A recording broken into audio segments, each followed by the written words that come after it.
Hi everyone, in front of me I've got HONOR X7c and let me share with you how to reset camera preferences on this device.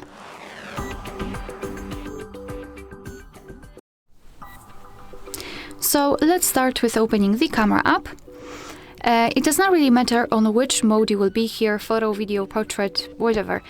Just tap on this settings icon in the right upper corner, scroll down to the very bottom and tap on Restore Defaults.